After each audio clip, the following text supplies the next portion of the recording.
ओं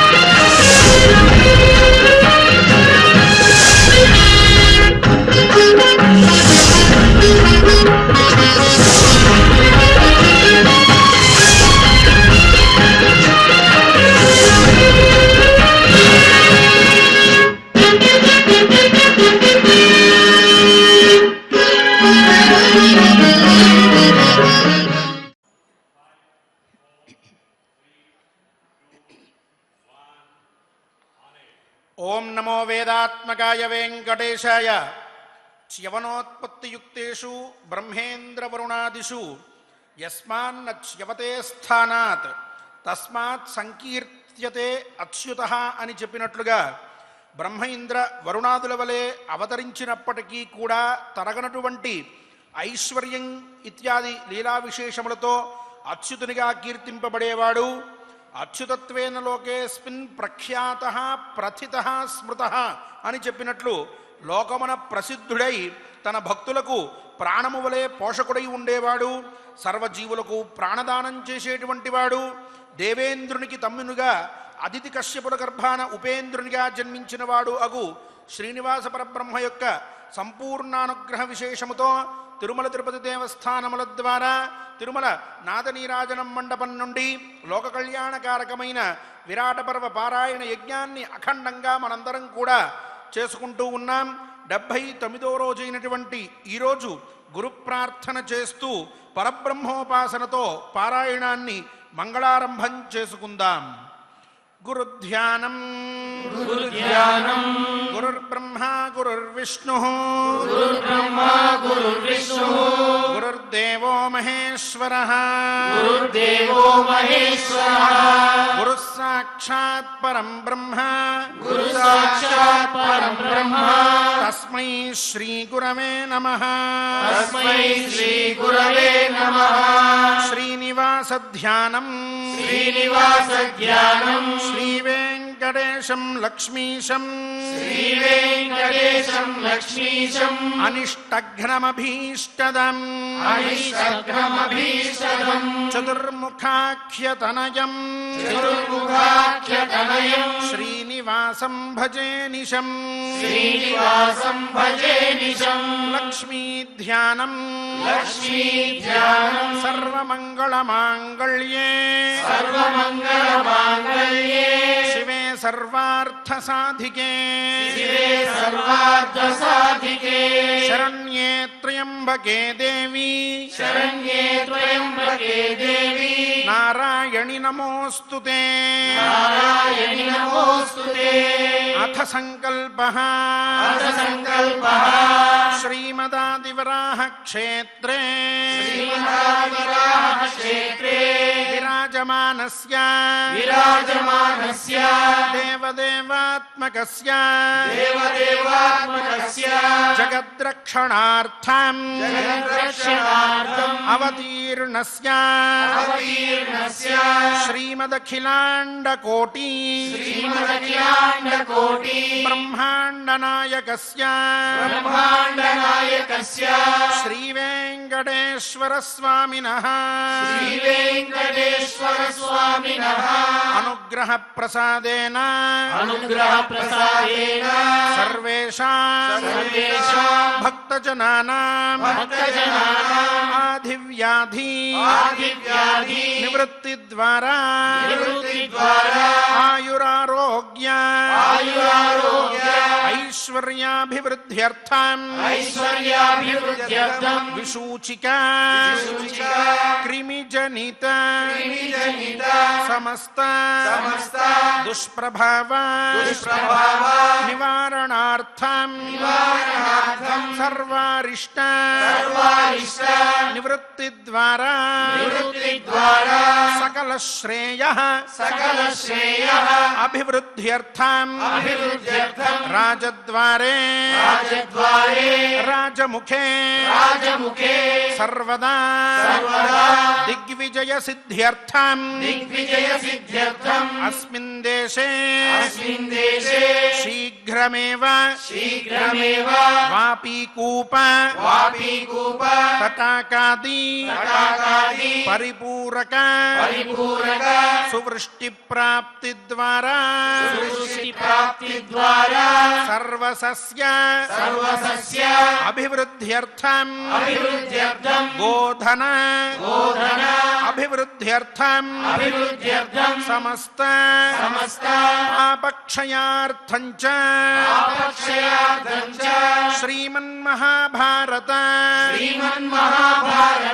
అంతర్గతే విరాట పర్వణి యథాశక్తి సప్తదశాధ్యాయ అంతర్గత శ్లోకపారాయణం శ్రీసూర్య అష్టోత్తర శతనామ స్తోత్ర పారాయణం చ ఆచార్యముఖేన కరిష్యామహే శ్రీకృష్ణ ధ్యానం అతసీ పుష్ప సంకాశం హారనూపుర శోభితం రత్నకంకణకేయూరం కృష్ణం వందే జగద్గురుం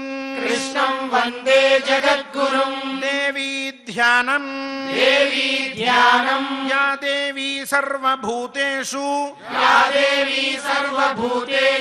బుద్ధిరూపేణ సంస్థిత నమస్తస్యై నమస్తస్యై నమస్తస్యై నమో నమః వ్యాసధ్యానం వ్యాసాయ విష్ణురూపాయ వ్యాసరూపాయ విష్ణవే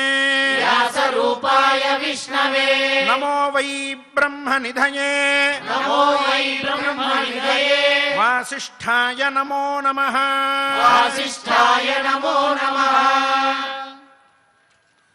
నారాయణం నమస్కృత్య నరం చైవ నరోత్తమం దేవీం సరస్వతీం వ్యాసం తతో జయముదీరయేత్ సాలతేవ మహాశాలం ఫుల్లం గోమతితీరజం పరిష్వజత పాంచాలి మధ్యమం పాండునందనం బాహుభ్యాం పరిరభ్యైనం ప్రాబోధయద నిందిత.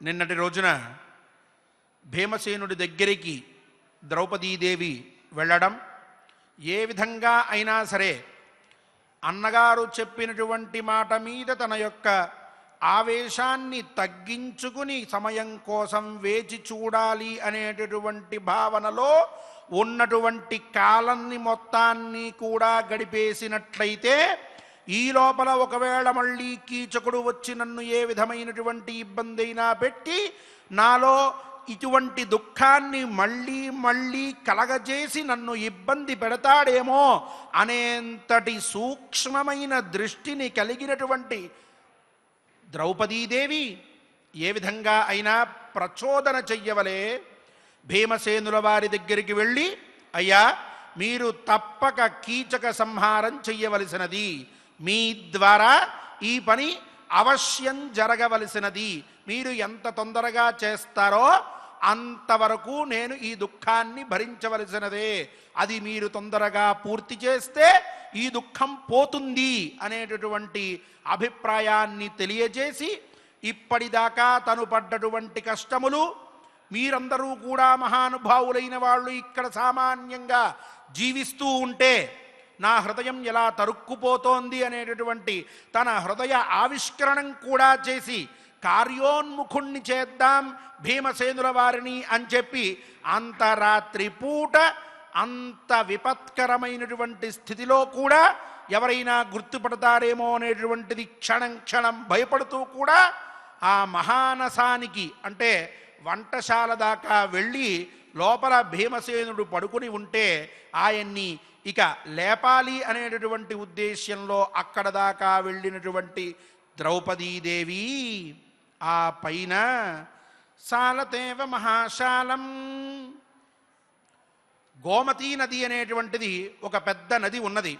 ఆ నది ఒడ్డున ఎలా అయితే ఒక పెద్ద సాల చెట్టు అనేటటువంటిది సాల వృక్షం అని అంటూ ఉంటాం, ఆ సాల వృక్షం అనేటటువంటిది ఎలా అయితే పెద్దగా పెరిగి ఉంటుందో చాలా గొప్పగా, అటువంటి సాల వృక్షాన్ని ఒక చిన్న లత తీగ అల్లుకుని ఎలా అయితే పైదాకా వెళ్తూ ఉంటుందో అలా భీమసేనుడు పడుకుని ఉంటే ఈవిడ అక్కడ దాకా వెళ్ళి ఒక్కసారి ఆ లత చుట్టుకున్నట్లుగా భీమసేనుణ్ణి ఒక్కసారి ఆలింగనం చేసుకున్నది.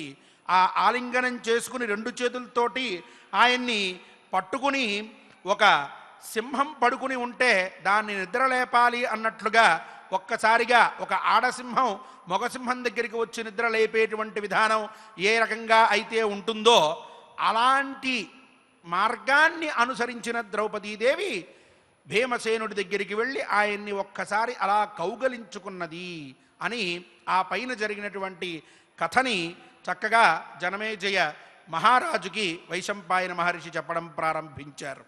ఇక్కడే ఈ శ్లోకంలో కొంతమంది ఈవిడ వెళ్ళినటువంటి ద్రౌపదీదేవి భీముల వారు ఒక్కసారి లెండి అంటే చాలు కదా, ఎందుకు వెళ్ళి ఆయన్ని రెండు చేతులతోటి కౌగలించుకోవాలి, అలా చేయడంలో ఉన్నటువంటి ఉద్దేశ్యం ఏమిటి, ఇది కొంత ఇక్కడ అసహజంగా తోస్తోంది అని చెప్పి కొంచెం ఒక్కసారి అలా వాళ్ళ బుద్ధుల్ని పక్కకి తీసుకువెళ్ళి మళ్ళీ ఇటువైపు వచ్చినటువంటి వాళ్ళు ఉన్నారు. ఇదే విషయాన్ని తీసుకుని ఈ సందర్భంలో ఇంత రాత్రిపూట ద్రౌపది అక్కడికి వెళ్ళి భీమసేనుణ్ణి కౌగలించుకుండడం అనేటటువంటిది కొంత వేరే అభిప్రాయంగా తోస్తోంది అని చెప్పి మాట్లాడినటువంటి వాళ్ళు కూడా, అలా రాసినటువంటి వాళ్ళు కూడా ఉన్నారు. చాలా విశిష్టమైనటువంటి శ్లోకం.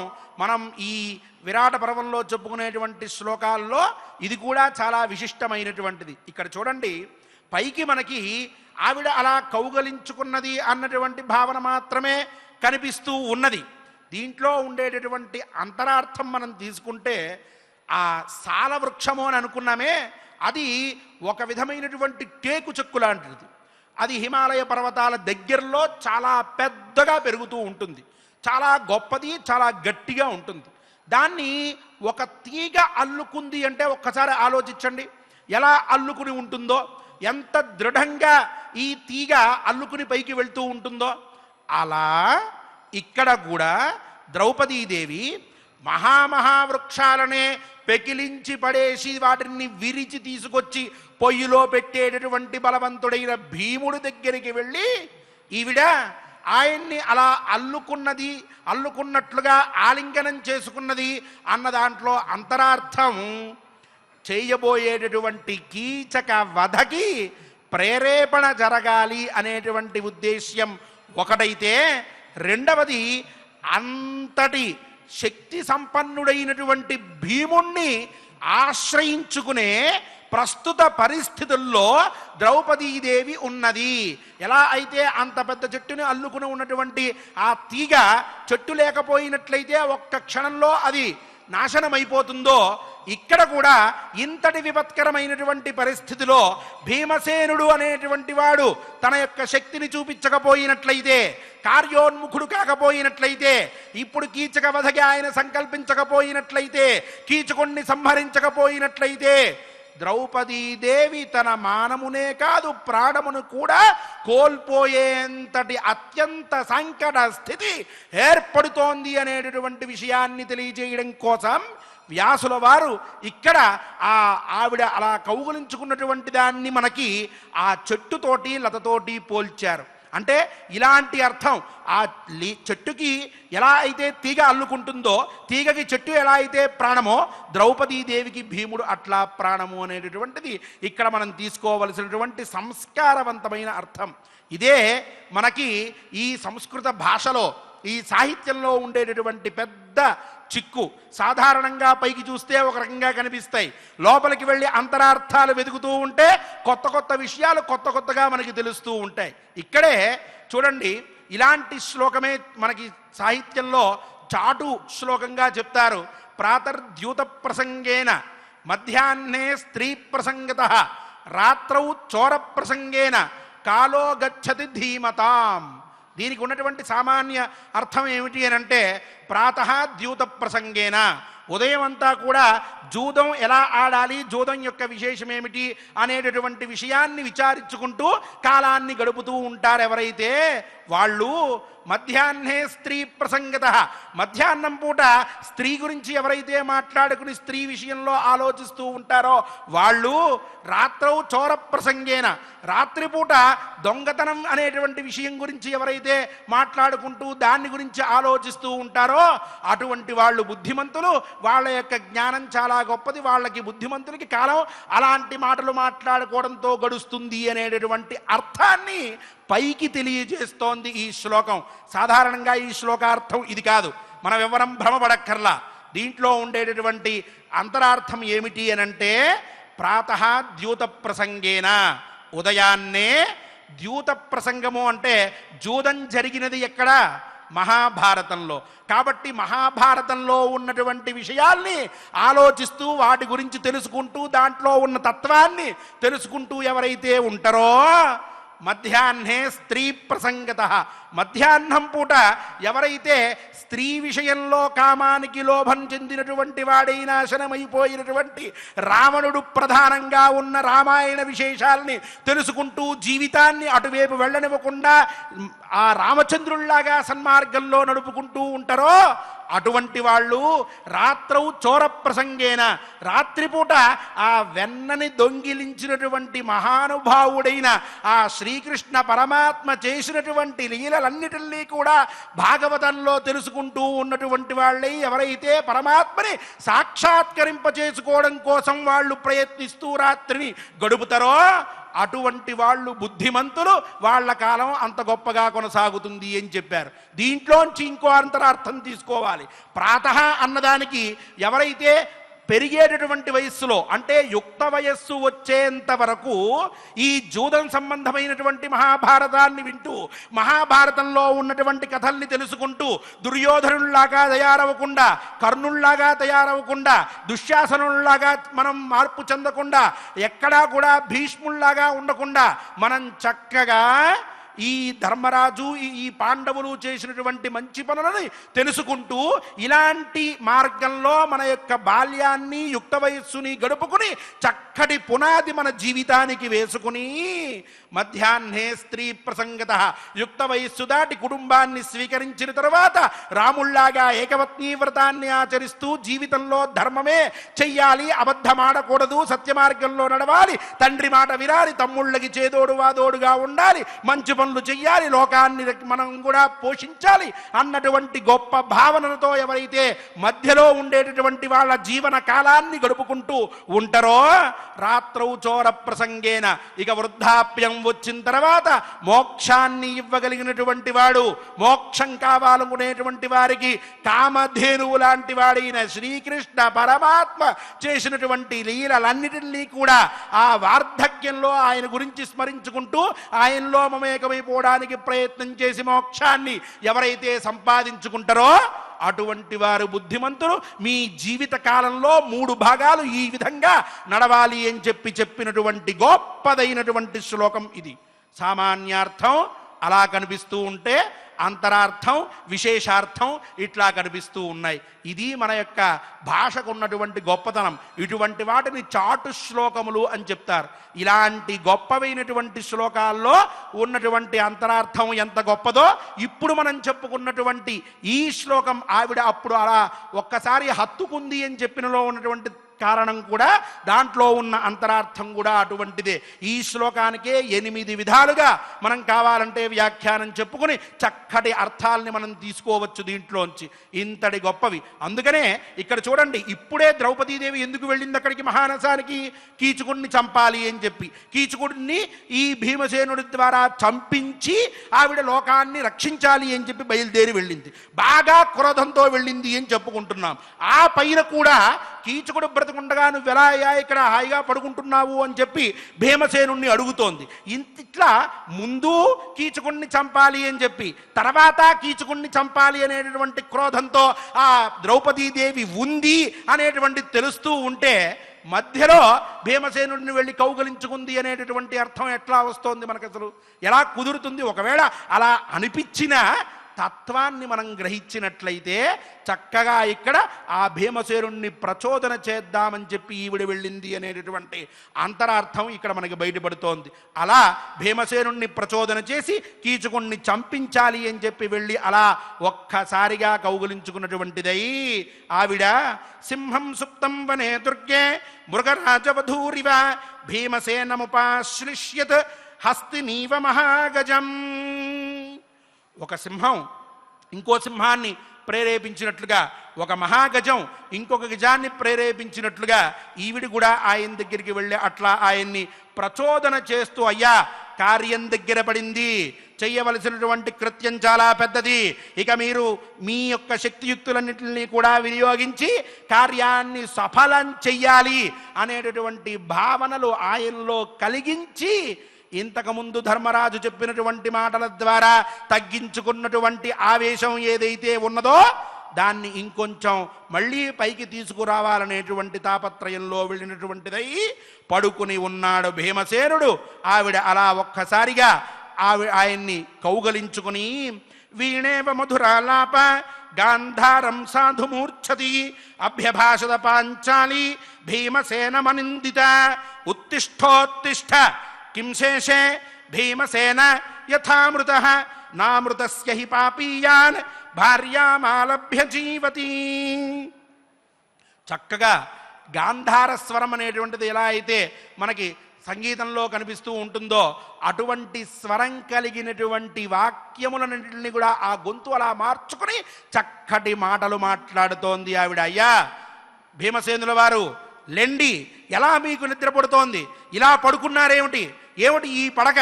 ఇంత నిద్ర ఎలా పడుతోంది మీకు? అసలు నీ భార్యని అవమానించినటువంటి పాపాత్ముడు ఇంకా భూలోకంలో ప్రాణాలతో ఉండగా ఆ కీచకుడు మీరెలా పడుకుంటున్నారు స్వామి? లెండి, ఎలా? వాడు ఉండంగా ఇంకా మీరు పడుకోవడం ఏమిటి? కార్యం గురించి ఆలోచించుకోవాలి, లెండి అంటూ ఆవిడ ఆ ప్రచోదన వాక్యాన్ని పలికేటప్పటికీ సతం ప్రహాయ శయనం రాజపుత్ర్యా ప్రమోదితః ఉపాతిష్ఠత మేఘాభః పర్యంకే సోపసంగ్రహే. భీమసేనుడు ఒక్కసారి మంచి నిద్రలో ఉన్నటువంటి వాడు కళ్ళు తెరిచాడు. మెల్లిగా చక్కటి శయనం ఏదైతే మంచం ఉన్నదో పడుకోవడానికి ఆ పక్క మించి ఒక్కసారి లేచి చూశాడు. ఈవిడ వచ్చింది ఇక్కడికి. ఆశ్చర్యపోయాడు. ఏంటి సైరంధ్రి ఇక్కడికి వచ్చింది ద్రౌపదీదేవి? ఇలా ఇంత రాత్రిపూట రావడం అనేటటువంటిది క్షేమమా? ఎందుకు వచ్చింది ఈవిడ అని మంచి మేఘం ఎలా అయితే కురవబోయే ముందు నల్లగా ఉంటుందో అలాంటి నలుపుతనం కలిగినటువంటి శరీరం కల భీమసేనుడు ఒక్కసారి ఆవిడ్ని చూసి ఎందుకు ఇలా వచ్చావు అని చెప్పి అడుగుదామని చెప్పి ఆవిడతో అంటూ ఉన్నాడు. అథాబ్రవీత్ రాజపుత్రీం కౌరవ్యో మహిషీం ప్రియాం కేనాస్యర్థేన సంప్రాప్త త్వరితేవ మమాంతికం. దేవి, ఏ పని మీద వచ్చావు ఇక్కడికి? ఏమిటి ఇంత తొందరగా వచ్చావు? ఏమిటి నీలో ఉన్నటువంటి అభిప్రాయం? ఎందుకు ఇక్కడికి రావాల్సి వచ్చింది? నువ్వు నా దగ్గరికి రావడం అనేటటువంటిది చాలా ప్రమాదకరమైనటువంటి విషయం.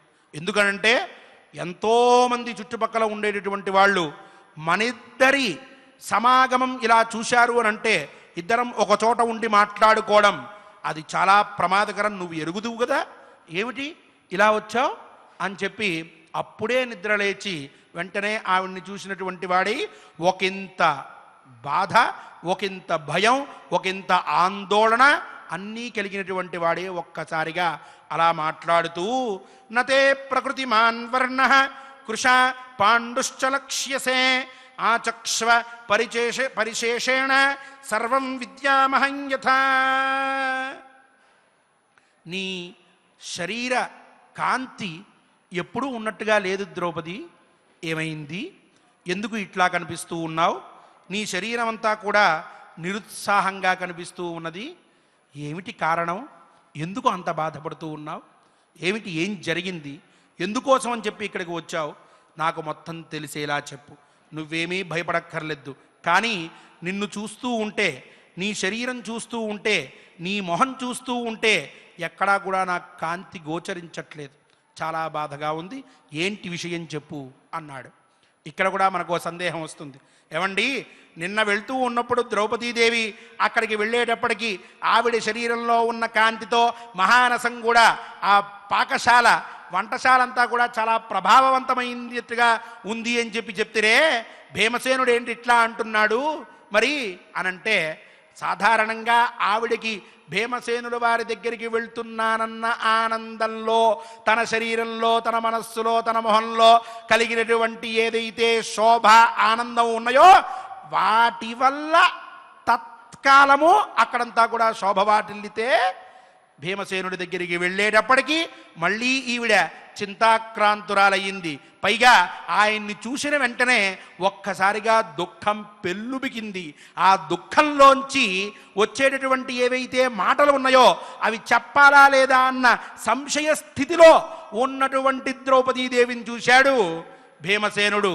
బాగా వెలుగుంది, ఇక నేను భీమసేనుడి దగ్గరికి వచ్చేశాను, కీచకుణ్ణి చంపించడం కోసం నేను చక్కటి మాటలు ఇక్కడ మాట్లాడి ఆయన్ని ప్రచోదన చెయ్యాలి అన్న ఆనందంలో మనం చూశాం ద్రౌపదీదేవిని. అందువల్ల నిన్న ప్రకాశవంతంగా మనకనిపిస్తే ఈరోజు ఆ భీమసేనుడికి తన భార్య ద్రౌపదీదేవి ఇంత చిక్కిపోయి ఇంత ఇబ్బందిగా ఉందేమిటి అని అనిపించి ఆ ప్రశ్న వేసేటప్పటికీ ఆవిడ ఇంకొంచెం బాధపడింది. సాధారణంగా చూడండి, ఎవరైనా సరే బాధలో ఉన్నప్పుడు ఏమిటి ఇంత బాధగా ఉన్నావు అని అంటే ఇంకొంచెం వాళ్ళకి బాధ కలుగుతుంది, దుఃఖంలో ఇంకొంచెం దుఃఖం కలుగుతుంది, సంతోషంలో నువ్వు చాలా బాగున్నావు అని అంటే అప్పటిదాకా లేనటువంటి వెలుగు కూడా మొహంలో వస్తూ ఉంటుంది. భీమసేనుడు దుఃఖంగా ఉన్నావు అనేటప్పటికీ ఇంకొంత ఆవిడ శరీరంలో, ఆవిడ మొహంలో కూడా మార్పు కనిపించింది. వెంటనే ఆయన ఆవిడికి ఇప్పుడు తప్పక ధైర్యాన్ని చేకూర్చేటటువంటి మాటలు చెప్పాలి, ఆవిడికి ధైర్యాన్ని ఇవ్వాలి అని అనుకున్నటువంటి వాడై, సుఖం వా యది వా దుఃఖం, ద్వేష్యం వా యది వా ప్రియం, యథావత్ సర్వమాచక్ష్వ శ్రుత్వా జ్ఞాస్యామి యత్ క్షమాం. ద్రౌపది, అది సుఖమైనా సరే, దుఃఖమైనా సరే, ద్వేషించదగినదైనా సరే, లేక ఇబ్బంది కలిగేటటువంటిదైనా సరే, ప్రియమైన అప్రియమైన ఏదైనా సరే నాకు మొత్తం చెప్పవలసినది అని చెప్పి అంటూ, అంతకంటే ముందర ప్రకాశంగిది వాగుహ్యం సర్వమాఖ్యాతుమర్హసి ఆచక్ష్వ పరిశేషేణ సర్వం విద్యామహం యథా. ప్రకాశమైనా సరే, గుహ్యమైనా సరే, అంటే ఇది అందరితో చెప్పుకోదగినటువంటి విషయమైనా, నాకు మాత్రమే, అంటే ఈ పాండవుల్లో నాకు మాత్రమే చెప్పవలసిన విషయమైనా, అన్నగారితో చెప్పుకోలేక నాకు మాత్రమే చెప్పి నివారణోపాయాన్ని వెతుక్కోవలసినటువంటి విషయమైనా సరే ఏమీ సందేహించక్కర్లేదు. నువ్వు ఏమనుకుంటున్నావో అదంతా నాకు చెప్పు. ఏమాత్రము నువ్వు సందేహించకుండా చెప్పి నీ బాధ ఏమిటి, నువ్వు రావడానికి కారణమేమిటి, ఈ సమయం ఎంత ఇబ్బందికరమైనటువంటిది, నువ్వు చేసిన పని ఎంత సాహసమైనటువంటిది, ఏంటి ఇక్కడ నువ్వు చేస్తున్నటువంటి పని, కాబట్టి నువ్వు తొందరగా నాకు వచ్చినటువంటి కారణాన్ని చెప్పు, నేను దానికి కావలసినటువంటిది ఏదైనా ఆలోచిస్తాను అని చెప్పి అని వెంటనే ఇంకొంత విశ్వాసాన్ని కలగజేసి తొందరగా ఆవిడ వచ్చిన కారణాన్ని తెలుసుకోవాలి అనేటటువంటి ఆలోచన కలిగిన భీమసేనుడు, అహమేవ హితే కృష్ణే విశ్వాస్యః సర్వకర్మసు అహం ఆపత్సు చాపి త్వాం మోక్షయామి పునః పునః. అన్ని సమయాల్లో నేనే నీకు విశ్వాసపాత్రుణ్ణి.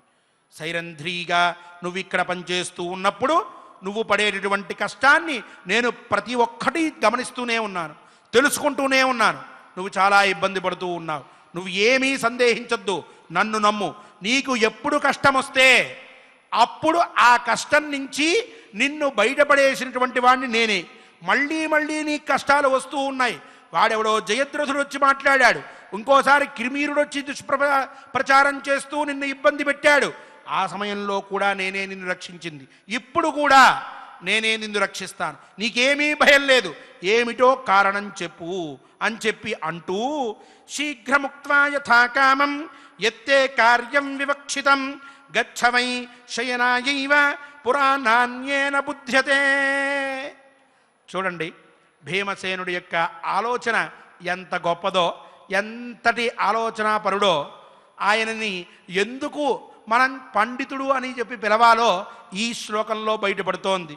నువ్వు నీ ఇష్టం వచ్చినటువంటి విషయాన్ని నాతో చెప్పావు అనుకుని మొత్తం అంతా చెప్పి నువ్వు వెంటనే ఇక్కడి నుంచి వెళ్ళిపోవలసినది, ఇక్కడ ఉండతగదు. ఎందుకు అనంటే మనం ఉన్నటువంటి పరిస్థితి చాలా క్లిష్టతరం. మళ్ళీ చెప్తున్నాను, ద్రౌపది, నీకు ఏ కష్టం వచ్చినా సరే వెంటనే నాకు చెప్పి ఇంకొకరు ఎవ్వరూ కూడా నిన్ను గుర్తుపట్టకుండా ఉండేటటువంటి సమయంలో ఇక్కడి నుంచి నువ్వు బయలుదేరి మళ్ళీ నీ శయన గృహానికి వెళ్ళిపోవాలి. ఇక్కడే ఉన్నట్లయితే ప్రమాదం పొంచుకు వస్తూ ఉంటుంది. మనిద్దరినీ కాదు, మొత్తం అందరినీ కూడా ఇబ్బంది పట్టేటువంటి క్షణం మనకి సంప్రాప్తిస్తుంది. అప్పుడు మనం పడేటటువంటి బాధ సామాన్యమైనటువంటిది కాదు అని అంటూ శీఘ్రముక్త్వా యథాకామం, వెంటనే చెప్పు నీకేం కావాలో. యత్తే కార్యం వివక్షితం గచ్చ వై శయనాయైవ పురాణాన్యేన బుధ్యతే. ఇది శ్రీమన్మహాభారతే విరాట పర్వణి సప్తదశోధ్యాయః.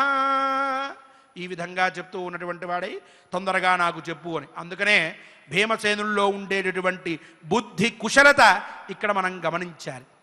అందుకనే పండితానాం పరంప్రాహు భీమసేనం అరిందమం. భీమసేనుడు అనంటే ఉగ్రం ఒక్కటే ఉన్నటువంటి వాడు, ఉగ్రత్వంతో అందరినీ కూడా ఇబ్బంది పెట్టేవాడు, అందరికంటే ముందే యుద్ధానికి దిగేవాడు, చాలా కోపం ఉన్నటువంటి వాడు. ఇవన్నీ కూడా ఆయన స్వభావాలు అయినప్పటికీ ఆయనలో అంతకి 1000 రెట్లు ఎక్కువగా ఒక పండితుడు దాక్కుని ఉన్నాడు. ఏ సమయంలో ఏది చెయ్యాలో, ఏది యుక్తమో ఏది అయుక్తమో, ఇప్పుడు చేస్తే ఏం జరుగుతుందో ఇవన్నీ కూడా గ్రహించగలిగేటటువంటి, తత్క్షణంలో తీసుకోవలసినటువంటి చర్యల విషయంలో చాలా గొప్పదైన బుద్ధి కలిగినటువంటి వాడు మన భీమసేనుల వారు. ఆయన ఇంతటి ఇబ్బందికరమైన పరిస్థితుల్లో ఆ ద్రౌపదీదేవి వచ్చి అలా ఆయన్ని ప్రచోదన చేద్దామని బాధలో ఉంటే, ఒక భర్తగా నువ్వు బాధపడుతున్నావు ఏంటి చెప్పు అని అడుగుతూనే, విశ్వాసం కల్పిస్తూనే తొందరగా చెప్పి నువ్వు ఇక్కడి నుంచి బయలుదేరు, తొందరగా చెప్పి నువ్వు ఇక్కడి నుంచి వెళ్ళిపోవాలి, నువ్వు ఇక్కడ ఉండకూడదు, ఎవరైనా గమనిస్తే అజ్ఞాతవాసం చెడిపోతుంది. మళ్ళీ మళ్ళీ మళ్ళీ మళ్ళీ ఆయన గుర్తు చేస్తూ ఆవిడ్ని త్వరపెడుతూ ఉన్నాడు. ఏమిటి వచ్చిన కారణం చెప్పు అనేటువంటిది.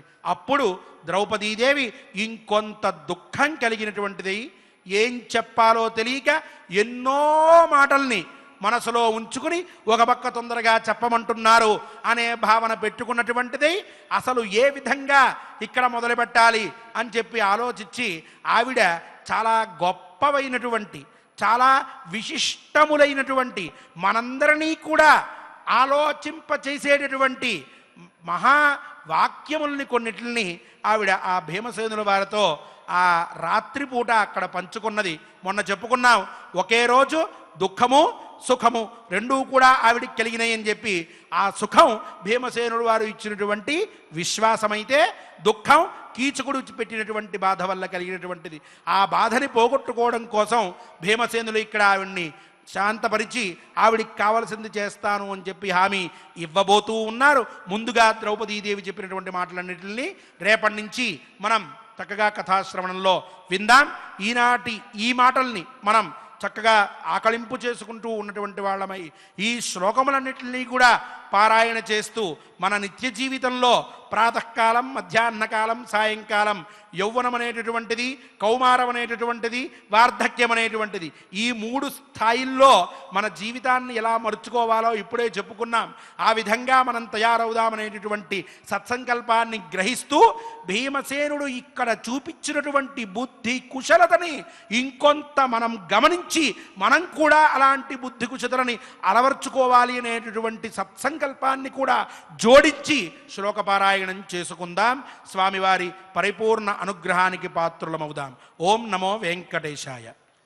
సాలదేవ శాలదేవ మహాశాలం మహాశాలం పుల్లం గోమతి పుల్లం గోమతి తీరజం తీరజం పరిష్వజత పరిష్వజత పాంచాలి పాంచాలి మధ్యమం మధ్యమం పాండునందనం పాండునందనం బాహుభ్యాం బాహుభ్యాం పరిరభ్యైనం పరిరభ్యైనం ప్రాబోధయత్ ప్రాబోధయత్ అనిందిత అనిందిత సింహం సుప్తం సింహం సుప్తం వనే దుర్గే వనే దుర్గే మృగరాజ మృగరాజ వధూరివ వధూరివ భీమసేనం భీమసేనం ఉపాశ్లిష్యత్ ఉపాశ్లిష్యత్ హస్తినీవ హస్తినీవ మహాగజం మహాగజం వీణేవ వీణేవ మధురాలాప మధురాలాప గాంధారం గాంధారం సాధుమూర్ఛతి సాధుమూర్ఛతి అభ్యభాషత అభ్యభాషత పాంచాలి పాంచాలి భీమసేనం భీమసేనం అనిందిత అనిందిత తిష్టోత్తిష్ట ఉత్తిష్టోత్తిష్ట కింశేషే కింశేషే భీమసేన భీమసేన యథామృతః యథామృతః నామృతస్య హి నామృతస్య హి పాపీయాన్ పాపీయాన్ భార్యాం భార్యాం ఆలభ్య జీవతి ఆలభ్య జీవతి ససంప్రహాయ ససంప్రహాయ శయనం శయనం రాజపుత్ర్యా రాజపుత్ర్యా ప్రబోధితః ప్రబోధితః ఉపాతిష్ఠత ఉపాతిష్ఠత మేఘాభః మేఘాభః పర్యంకే పర్యంకే సోపసంగ్రహే సోపసంగ్రహే అథాబ్రవీత్ అథాబ్రవీత్ రాజపుత్రీం రాజపుత్రీం కౌరవ్యో కౌరవ్యో మహిషీం ప్రియాం మహిషీం ప్రియాం కేనాస్యర్థేన కేనాస్యర్థేన సంప్రాప్త సంప్రాప్త త్వరితేవ త్వరితేవ మమాంతికం మమాంతికం నతే నతే ప్రకృతిమాన్ ప్రకృతిమాన్ వర్ణః వర్ణః కృశా కృశా పాండుశ్చ లక్ష్యసే పాండుస్య లక్ష్యసే ప్రకాశం ప్రకాశం యది వా గుహ్యం యది వా గుహ్యం సర్వమాఖ్యాతుం సర్వమాఖ్యాతుం అర్హసి అర్హసి ఆచక్ష్వ ఆచక్ష్వ పరిశేషేణ పరిశేషేణ సర్వం సర్వం విద్యాం విద్యాం అహం యథా అహం యథా సుఖం వా సుఖం వా యది వా దుఃఖం యది వా దుఃఖం ద్వేష్యం వా ద్వేష్యం వా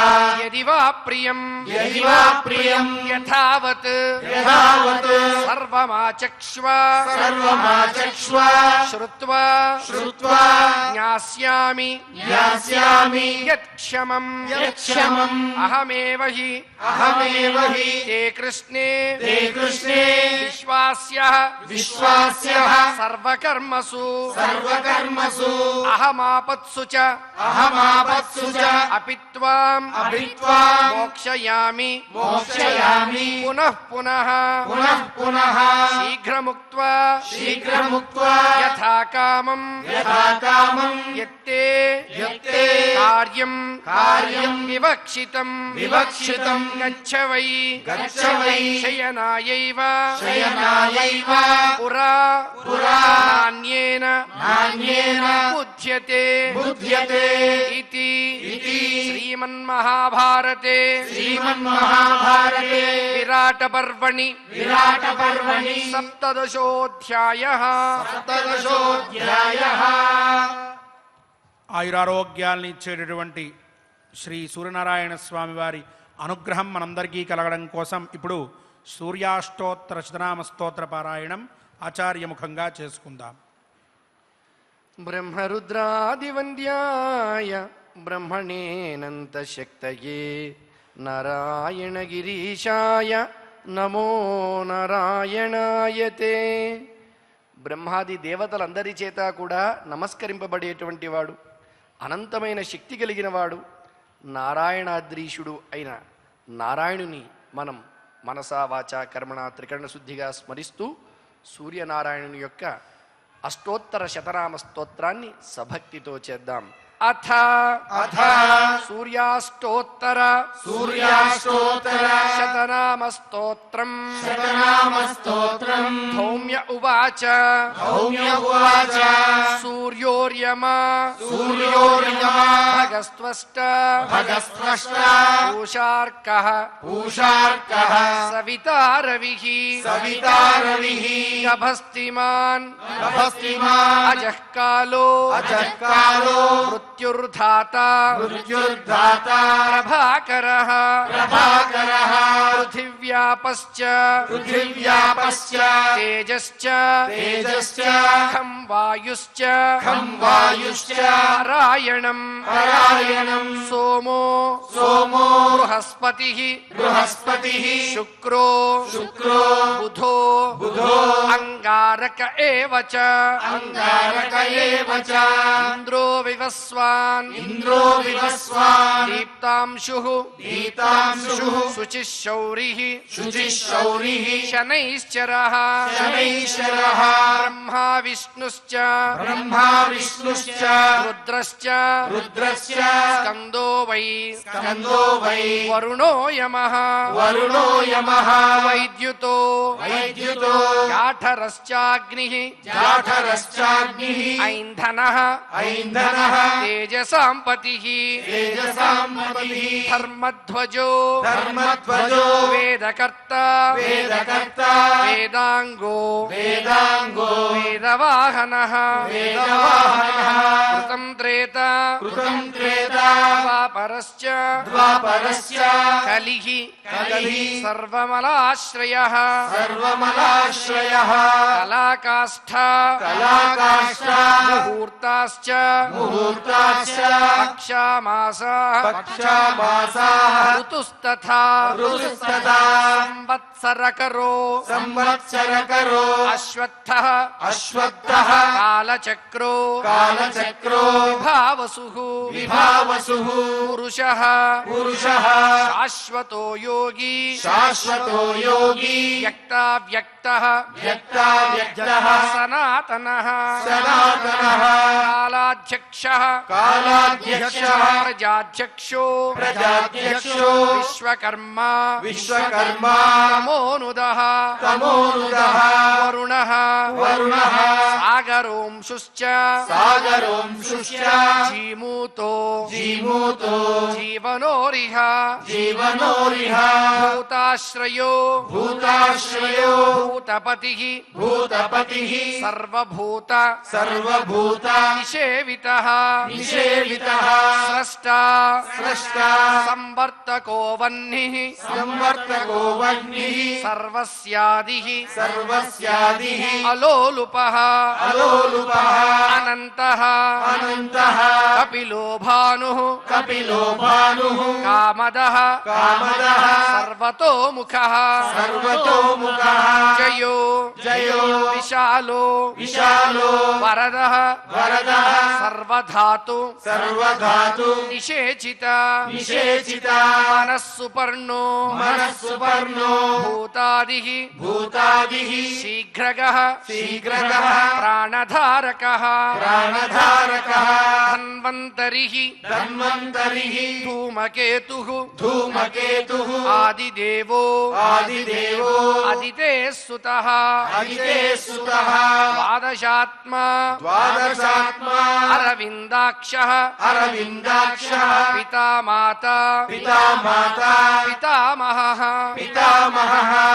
స్వర్గద్వారం స్వర్గద్వారం ప్రజాద్వారం ప్రజాద్వారం మోక్షద్వారం మోక్షద్వారం త్రివిష్టపం త్రివిష్టపం దేహకర్త దేహకర్త ప్రశాంతాత్మా ప్రశాంతాత్మా విశ్వాత్మా విశ్వాత్మా విశ్వతో ముఖః విశ్వతో ముఖః చరాచరాత్మా చరాచరాత్మా సూక్ష్మాత్మా సూక్ష్మాత్మా మైత్రేయః మైత్రేయః కరుణాన్వితః కరుణాన్వితః ఏతద్వై ఏతద్వై కీర్తనీయస్య కీర్తనీయస్య సూర్యస్య సూర్యస్య అమిత తేజసః అమిత తేజసః నామాష్టకశతం ఛేదం నామాష్టకశతం ఛేదం ప్రోక్తమేతత్ ప్రోక్తమేతత్ స్వయంభువ స్వయంభువ సురగణ సురగణ పితృయక్ష పితృయక్ష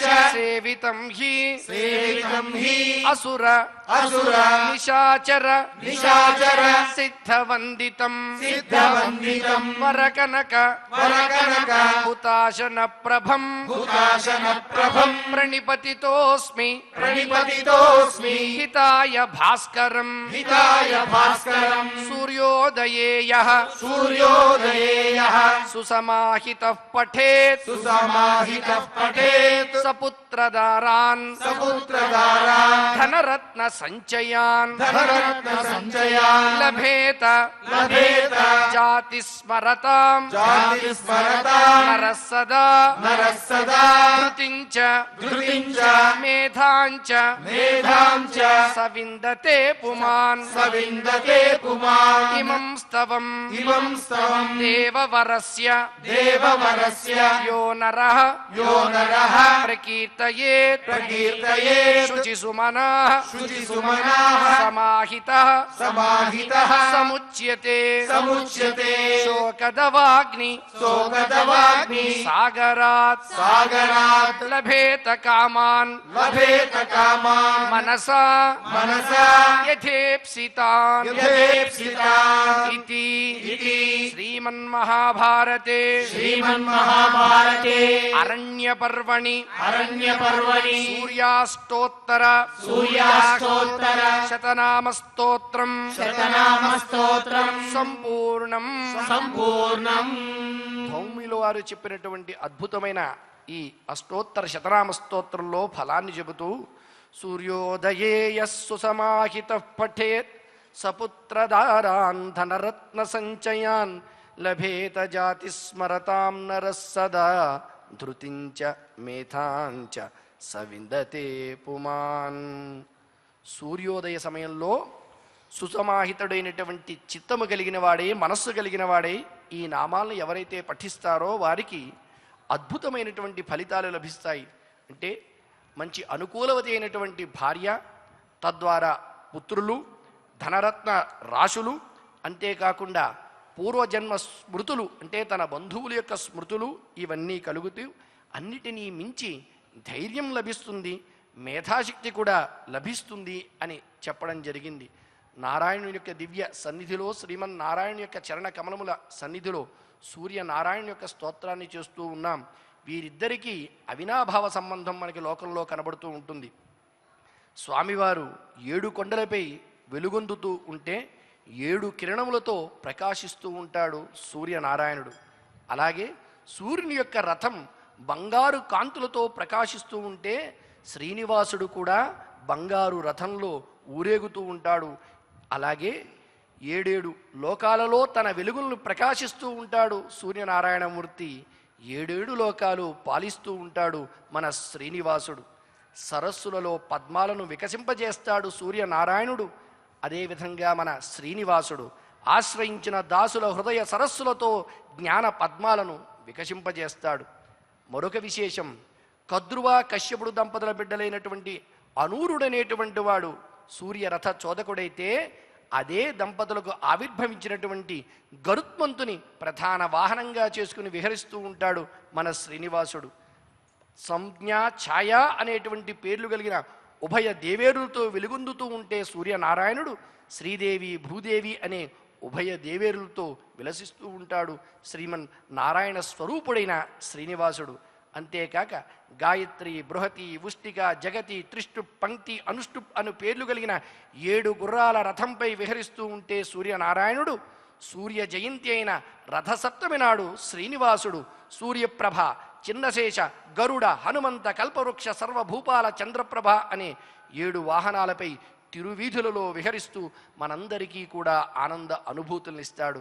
కాబట్టి ఇటువంటి పర్వదినాన్న ఆ సూర్యనారాయణుని యొక్క అనుగ్రహం, అదేవిధంగా నారాయణ స్వరూపుడైన శ్రీనివాసుని యొక్క అనుగ్రహం మనందరిపై ఉంటుందనేటువంటి విశ్వాసంతో ఓం నమో వెంకటేశాయ. ఓం నమో వెంకటేశాయ. అన్యథా శరణం నాస్తి త్వమేవ శరణం మమ తస్మాత్ కారుణ్యభావేన రక్ష రక్ష లక్ష్మీపతే అని మనం స్వామిని కొలుస్తూ ప్రార్థిస్తూ, వేరొకరు నాకు దిక్కు లేదు, నువ్వు తప్ప వేరొక దైవమును నేను ఎరుగను, నన్ను రక్షించి ఈ కష్టముల నుంచి నన్ను దూరం చేసి నాకు చక్కటి మనశ్శాంతిని ప్రసాదించు స్వామి, నువ్వే నాకు నాథుడివి అని కొలుస్తూ ఉంటే మనల్ని తప్పక రక్షించి స్వామి మనకు కావలసినటువంటి సమస్త మంగళములను కలగజేస్తారు. అలాగే సమస్త కష్టములను కూడా నశింపజేస్తారు. అటువంటి విశ్వాసంతో ఏ వెంకటేశ వినా వెంకటేశం ననాథో ననాథ సదా వెంకటేశం స్మరామి స్మరామి అని అంటూ మనం నిత్యము కూడా ప్రతిరోజు గోవిందనామస్మరణ చేస్తూ ఉన్నాం. ఆ శ్రీనివాస ప్రభువు మనందరి యందు కూడా ఆయన దివ్యానుగ్రహాన్ని కలగజేసి మనకి సమస్తములైనటువంటి కళ్యాణ పరంపరలను కూడా కలగజేయాలి అనేటటువంటి ప్రార్థనతో స్వామిని ఈరోజు గోవిందనామ సంకీర్తనంలో కొలుద్దాం. శ్రీ కర్రా ఉదయ భాస్కర్ గారు ఇతర అన్నమాచార్య ప్రాయుటి కళాకారులతో కలిసి స్వామిని గోవింద గోవింద అంటూ చక్కగా ప్రార్థిద్దాం. ఇటువంటి పున్నమి వేళ ఆ స్వామి పూర్ణచంద్రుడిగా వెలుగొందుతూ ఉంటారు. అటువంటి స్వామివారి సంపూర్ణ అనుగ్రహ ప్రసాద విశేషాన్ని పొందడానికి ఇంకొంత మన ఏదైతే చెప్పుకున్నటువంటి క్షమా మార్గం ఉన్నదో ఆ మార్గంలో పయనిస్తూ వెళ్దాం. ఓం నమో వెంకటేశాయ.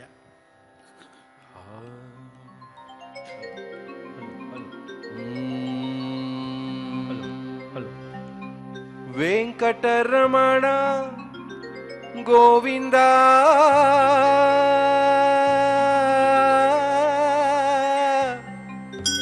సంకట హరణ గోవింద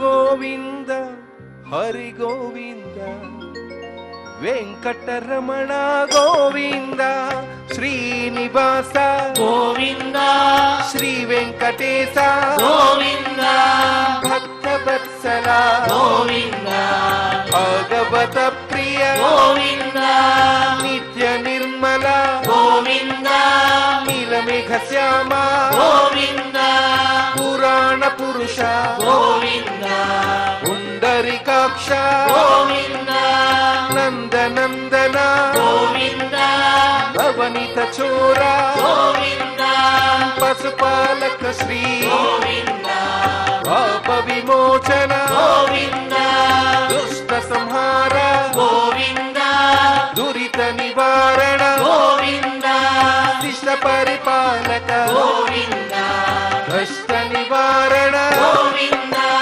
గోవింద హరి గోవింద గోకుల నందన గోవింద గోవింద హరి గోవింద గోకుల నందన గోవింద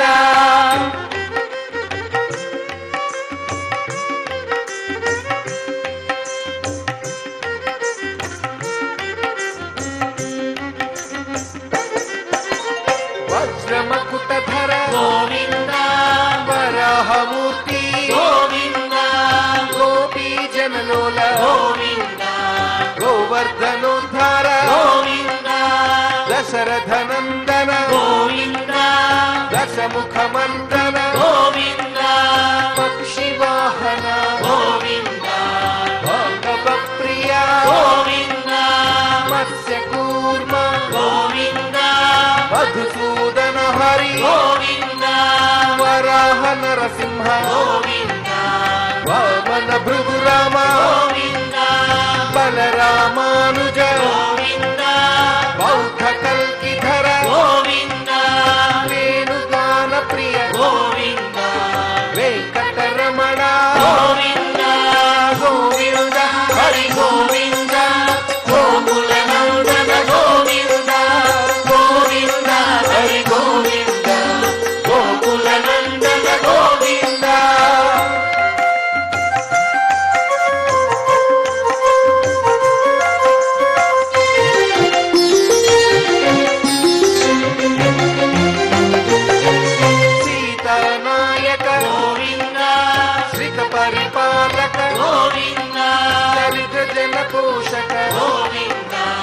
ధర్మ సంస్థాపక గోవింద అనాథ రక్షక గోవింద ఆపద్బాంధవ గోవింద శరణాగత వత్సల గోవింద కరుణాసాగర గోవింద కమలదళాక్ష గోవింద కామిత ఫలద గోవింద పాప వినాశక గోవింద పాహి మురారే గోవింద శ్రీముద్రాంకిత గోవింద శ్రీవత్సాంకిత గోవింద ధరణీ నాయక గోవింద దినకర తేజ గోవింద గోవింద హరి గోవింద గోకుల నందన గోవింద గోవింద హరి గోవింద గోకుల నందన గోవింద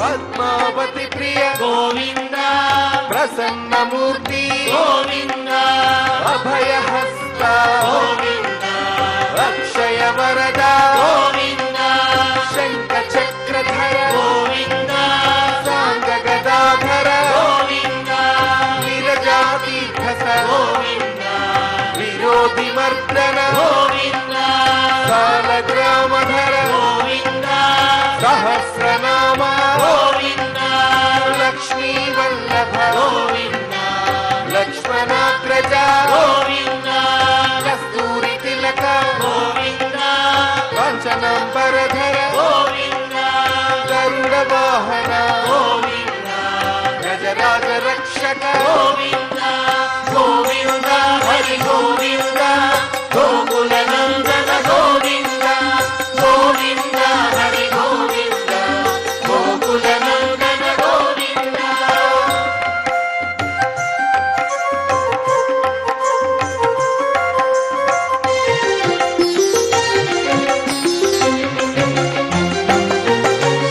వానర సేవిక గోవింద వారధి బంధన గోవింద సప్తగిరీశ గోవింద ఏక స్వరూప గోవింద శ్రీరామకృష్ణ గోవింద రఘుకుల నందన గోవింద ప్రత్యక్ష దేవ గోవింద పరమ దయాకర గోవింద వజ్ర కవచధర గోవింద వైజయంతిమాల గోవింద వడ్డీ కాసులవాడ గోవింద వసుదేవతనయ గోవింద బిల్వపత్రార్చిత గోవింద భిక్షుక సంస్కృత గోవింద శ్రీ పుంరూప గోవింద శివకేశవమూర్తి గోవింద గోవింద హరి గోవింద గోకుల నందన గోవింద గోవింద హరి గోవింద గోకుల నందన గోవింద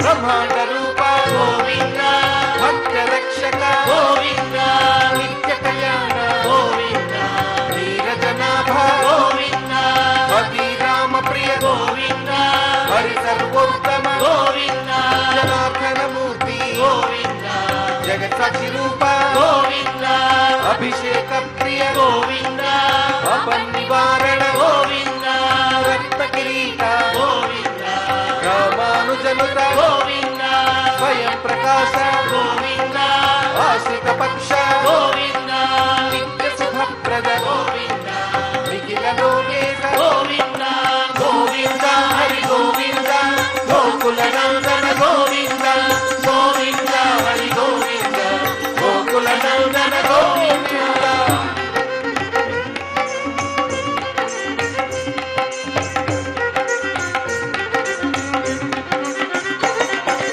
ఆనంద రూప గోవింద ఆద్యంతరహిత గోవింద ఇహ పరదాయక గోవింద శివరాజ రక్షక గోవింద పరమ దయాళో గోవింద పద్మనాభ హరి గోవింద తిరుమల వాస గోవింద తులసీ వనమాల గోవింద శేష సాయినే గోవింద శేషాద్రి నిలయ గోవింద మత్సావతార గోవింద ఏడుకొండలవాడ గోవింద గోవింద హరి గోవింద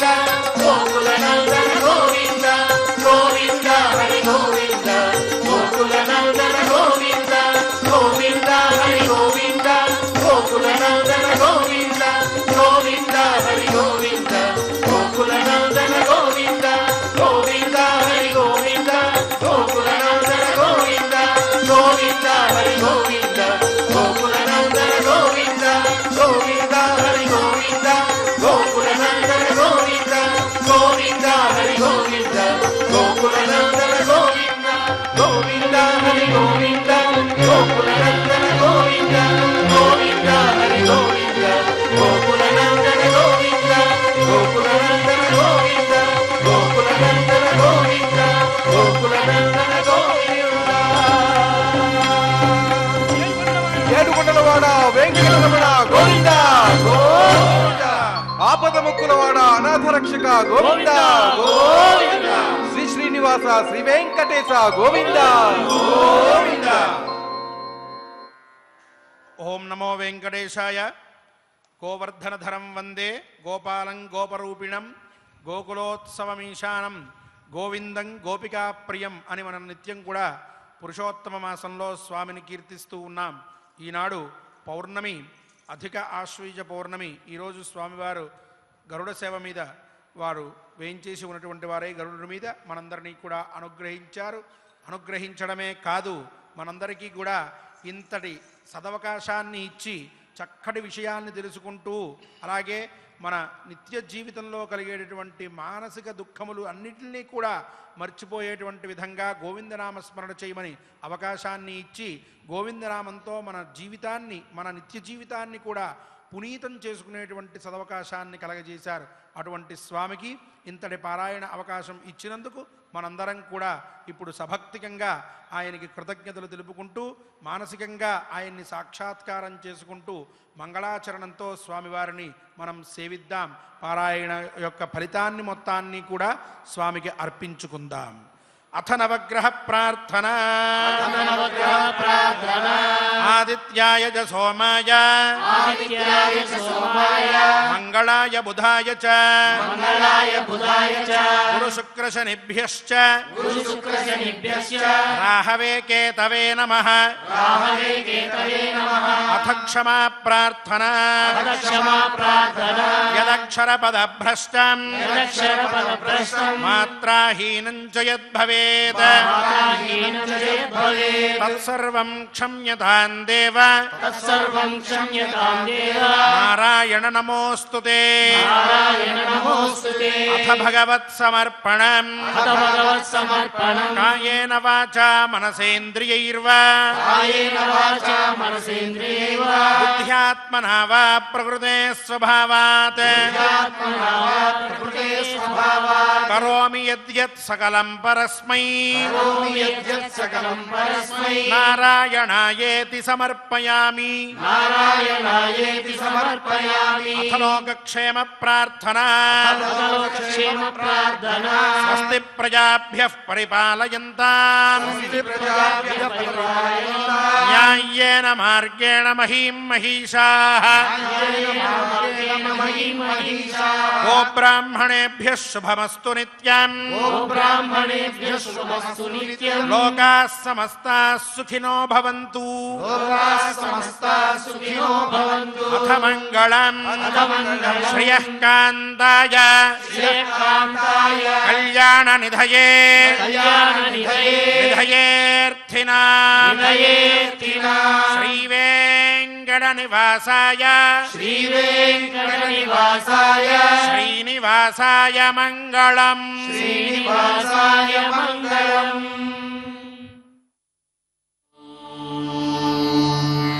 నమో